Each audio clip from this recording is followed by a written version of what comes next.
What's up, everybody? It's Mick Manhattan, Scene Snob, and I'm back with another Scene Snob reviews of the movie Home Sweet Home Alone. Brand new, came out today. It is the tale of a boy left home alone by his family at Christmas and two people trying to get into his home. But it's not what you think. But to start, I want to go back real quick.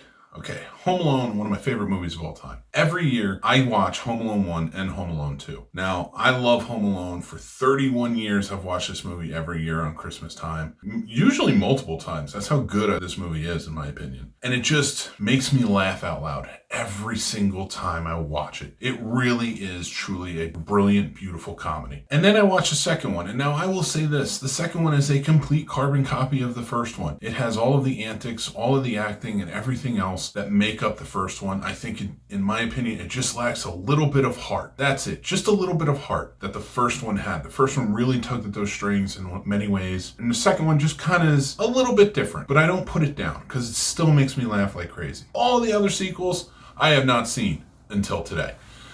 And let me tell you, Home Sweet Home Alone. What a pile this was. Just... it's completely... I hated this movie.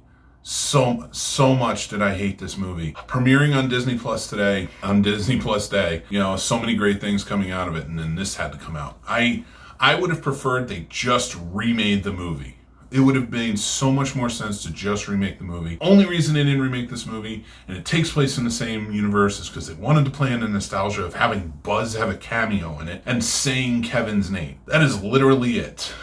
Everything else about this movie is just dog crap. I'm sorry, there's no redeemable qualities to it. Not like the originals. This one doesn't even have the heart of it. It doesn't even have the same message to it. Some spoilers here, just to give you a heads up before you watch it. I'm gonna spoil a little bit. It follows the same formula, but the problem is, I'm starting to think that some people who write movies don't realize there are actually evil, bad people in the world. And the reason I say that is because I love the fact that Marvel and so many others are making these charismatic, wonderful villains in their movies that stand out to us and that we can kind of connect to in some way, or even their evil plan. Like, maybe we don't agree with it, but if you just look, you can see the other side of it. I get that. But in some movies, especially in comedies, I think, you just sometimes need to have a bad guy be a bad guy. We don't need the full backstory. We don't need everything. We didn't need to know why Harry and Marv were who they were. They just were them. They were evil people. They would have killed Kevin if they got their hands on him and were able to. Everything that's happening to them, the torture that's going upon them, is funny because kind of just disassociate in some way. This movie had two very charismatic, I guess, antagonists in the role who were down and out. I'm cheering for the torture of basically two people who are about to lose their home and are in a last-ditch effort to try and get back something that was taken from them. That's what I'm watching. And through it all, like, at the end was fine. It was just bland. I didn't really care about it. It didn't really make sense to the whole thing. All of the characters that were in place to match the characters from the original Home Alone. The kid was kind of bratty. He didn't really have... Max Mercer was the name of the kid in the movie. He was kind of bratty. I didn't really care about him. He was just a spoiled brat. Back in the day when Kevin was getting picked on by everybody, yeah, he was kind of a dick to everybody. And the parents were just tired of it because he was at his wit's end. They're just kind of going through and, but Kevin is getting treated like crap throughout the movie. So you're kind of like, I get it. I get why he wants to be by himself. Like, his brothers and sisters, cousins, aunts, uncles, everything are treating him terribly. In this movie, this kid isn't even treated poorly. He's the one kind of being a dick to everybody. And then he's just like, I don't want to deal with anyone.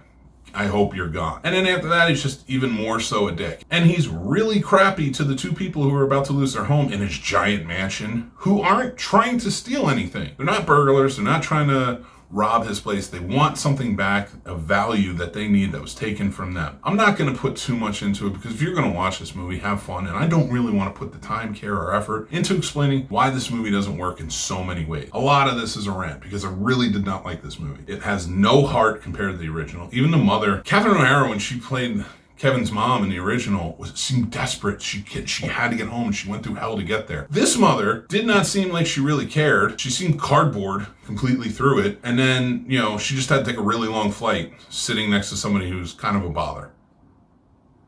That was it. And she got home. And as soon as she got off the plane, she got a phone call.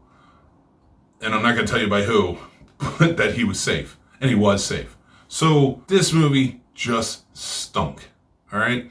We are getting into the Christmas time, and this is a Christmas movie at its heart, lack of heart. So when we do our ratings, I usually pick something out. I'm going to give this candy canes. All our Christmas movies this year are going to be rated by candy cane.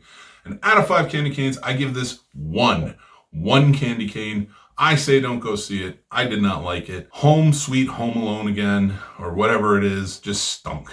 I hope they never remake it. Just keep showing the first one and the second one. The second one is Tim Curry, so it's awesome. That's it. I don't want any more nostalgia towards this. Don't try to perfect it. It's not worth it. Thank you guys again for watching. If you're interested in the Scene Snobs podcast or any of our other endeavors like Real Combat and things like that, check out the end credits. It will explain everything there, or go over to thescenesnobs.com and follow us everywhere. We always have updates and stuff like that.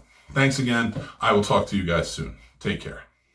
Thanks for watching, everybody. I'm Mick Manhattan, the Scene Snob, and you can check out the Scene Snobs podcast live every Tuesday at 9 p.m. Eastern, or you can check it out on any podcast platform or our YouTube channel anytime after that.